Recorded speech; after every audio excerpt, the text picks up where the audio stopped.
బడా హీరోలు భారీ వసూళ్లు కొల్లగొడుతూ ఉంటే చిన్న హీరోలు సైలెంట్ గా కాసులు కొట్టేస్తున్నారు. కానీ ఎటొచ్చి టైటు హీరోలే ఎటు కాకుండా పోతున్నారు. అలా రవితేజ నుండి శర్వా దాకా అందరి పరిస్థితి అంతే.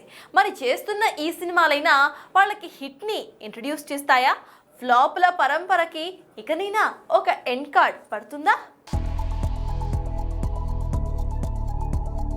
10 ఏళ్లు గోపీచంద్ హిట్ చూసి అక్షరాల 10 ఏళ్లు. 2015లో సౌఖ్యంతో హిట్ చూసిన గోపీచంద్ ఆ తర్వాత జిల్తో పర్లేదనిపించుకున్నా, ఆ తర్వాత వచ్చిన సిటీమర్, సౌఖ్యం, గౌతమ్ నంద, ఆక్సిజన్, 6 అడుగుల బుల్లెట్, పంతం, చాణక్య, పక్కా కమర్షియల్, రామబాణం, భీమా, విశ్వం ఇలా చేసిన అన్ని సినిమాలతో అట్టర్ ఫ్లాప్లని మూటగట్టుకున్నాడు. మరి సంకల్ప్తో చేసే సినిమా అయినా గట్టున పడిస్తుందేమో చూడాలి. ఇక ధమాకా తర్వాత ఒక్క హిట్టు కావాలి ముర్రో అంటూ తెగ చక్కర్లు కొట్టేస్తున్నాడు మన mass Maharaj. Ravanasura, tiger Nageswara Rao, eagle, mister Bachchan, mass Jathara ఇలా చేసినవన్నీ సోదులో లేకుండా పోయాయి.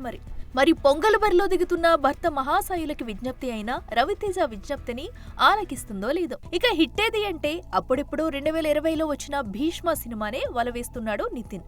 చెక్, రంగదే, మాస్ట్రో, మాచర్ల నియోజకవర్గం, ఎక్స్ట్రాడినరీ మ్యాన్, రాబిన్ హుడ్, తమ్ముడు ఇలా చేసినవి చేసినట్టే పోవడంతో చేతిలో ఉన్న స్వారీ, ఎల్లమ్మలు కూడా వేరే హీరోని వెతుక్కునే పరిస్థితి. మరి ముందు ముందు చేసే సినిమాలైనా హిట్ ని చూపిస్తాయో లేదో చూడాలి. ఇక కెరీర్ మొదలెట్టినప్పటి నుండి ఒక్క హిట్ కూడా కొట్టలేకపోయాడు అయ్యవారు అఖిల్. అఖిల్ నుంచి ఏజెంట్ వరకు అన్ని ఫ్లాపులే. మరి లెనిన్ అయినా సాలిడ్ హిట్ ని ఇంట్రడ్యూస్ చేస్తుందో లేదో చూడాలి. ఇక గద్దలకొండ గణేష్ తర్వాత సరైన హిట్ పట్టలేకపోయాడు వరుణ్ తేజ్. F3 మాత్రం పర్వాలేదనిపించిన గని, గాంధీవదారి అర్జున, ఆపరేషన్ వాలంటైన్, మట్కా బొక్కబోర్లా పడ్డాయి. మరోవైపు సర్వా కూడా సక్సెస్ కోసం వెయిట్ చేస్తున్న వాడే. చూడాలి స్పోర్ట్స్ బ్యాక్ డ్రాప్ లో వస్తున్న బైకర్ అయినా అంచనాలని అందుకుంటుందో లేదో.